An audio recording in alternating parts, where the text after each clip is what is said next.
IPL king are Rohit ఈ craze all time record. So అసలు ఏమైందంటే ఇప్పుడు కూడా మనకు ఐపీఎల్ అంటే ముందుగా ఎంఎస్ ధోని, విరాట్ కోహ్లీ, రోహిత్ శర్మలే గుర్తొస్తారనమాట. వీళ్ళ ముగ్గురికి ప్రత్యేకమైన ఫ్యాన్ బేస్ ఉంటుందన్నమాట. సో కాబట్టి ఎప్పుడు కూడా వీళ్ళు బ్యాటింగ్కి వచ్చినప్పుడు కానివచ్చు, లేకపోతే మ్యాచ్ విన్నర్ అయినప్పుడు కానివచ్చు, ఎప్పుడు కూడా తరచుగా స్టేడియం దగ్గర ఆడియన్స్ అయితే గట్టిగా అరుస్తూ ఉంటారు. రోహిత్ రోహిత్ అంటూ, ధోని అంటూ, కోహ్లీ అంటూ అరుస్తూ ఉంటారు. సో క్రమంగా ఈ విధంగా అరిచినప్పుడు ఎప్పుడు కూడా మన ఐపీఎల్ మేనేజ్మెంట్ వాళ్ళు ఆ యొక్క అరుపుల డెసిబల్స్ ఎంతవరకు రీచ్ అయింది అని అంటూ నమోదైతే చేస్తూ ఉంటారు అనమాట. అందులో ముఖ్యంగా మనకైతే ఎప్పుడు కూడా ధోనికి అయితే నెంబర్ 1గా ఉండేవాళ్ళు అనమాట. సో అంత గట్టిగా అరుస్తారు ధోని అభిమానులు. సో ఎట్టకేలకు మొన్న జరిగిన ఆర్సీబీ వర్సెస్ ముంబై ఇండియన్స్ మ్యాచ్లో అయితే ముంబై ఇండియన్స్ పక్క రోహిత్ శర్మ ఓపెనర్గా అయితే ఇప్పుడు బాగా విరుచుకుపడుతూ గేమ్స్ ఆడుతున్నాడు. అందులో బ్యాక్ టు బ్యాక్ 6 కొట్టినప్పుడు, సెకండ్ 6 కొట్టినప్పుడు అయితే చాలా మంది రోహిత్ రోహిత్ అరిచారనమాట. సో కాబట్టి మనం చూస్తుంటే ఫ్రెండ్స్, ఈ విధంగా అభిమానుల సందర్భ విషయంలో వచ్చే శబ్దాన్ని ఐపీఎల్ రికార్డ్ చేస్తూ ఉంటారు. ఈ ప్లేయర్స్కి ఎంత డెసిబల్స్ రెస్పాన్స్ లభిస్తుందనే దాని ప్రకారం లేటెస్ట్ చీన్ నెంబర్స్ కూడా ఇస్తూ ఉంటారు అనమాట. సో ఇంతకు ముందు వరకు ధోనికి, కోహ్లీకి ఈ లిస్ట్లో టాప్లో ఉండేవారనమాట. కానీ లేటెస్ట్గా మొన్న జరిగిన మ్యాచ్లో అయితే హిట్ మ్యాన్ అధిగమించాడు అని చెప్పుకోవచ్చు.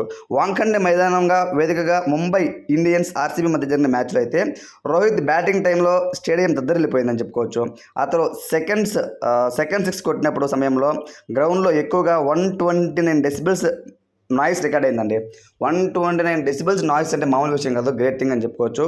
సో అది ఇంతకుముందు అయితే మనకు 128 డెసిబల్స్తో సిఎస్కే వర్సెస్ ఢిల్లీ మ్యాచ్లో అయితే ధోనికి అయితే వచ్చిందనమాట. సో అప్పుడు ధోనికి అయితే చాలా గొప్పగా ఉండేదన్నమాట 128 ఉంటే.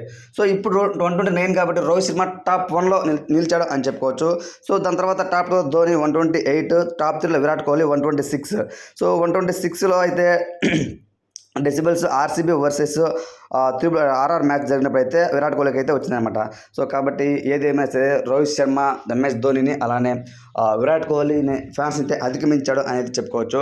అలానే హార్దిక్ పాండ్యాకి బూ చేస్తూ ఉంటే విరాట్ కోహ్లీ కూడా ఎంతో మంచి మనసుతో అలా చేయొద్దని అంటూ తనైతే హిట్ మ్యాన్ అభిమానులను అయితే రిక్వెస్ట్ చేసుకోవడం జరిగిందనమాట. అది మనం చూసాము.